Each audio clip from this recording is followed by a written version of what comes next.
Man, I went to the damn Chinese restaurant the other day, man. You know, all this time I thought them fucking people like me. They didn't. Oh, man, I walked in there and hell, I thought I'd been in there 10, 15 minutes and she come up to me and snatched the fork right out of my mouth.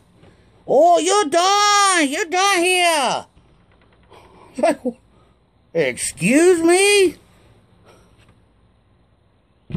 She said, you. No, man.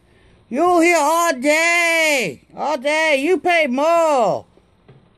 Damn, lady, I just got here. She said, yeah, 4 hours. 4 hours ago. I was like, what, it's a buffet? Yeah, you eat everything. Everything.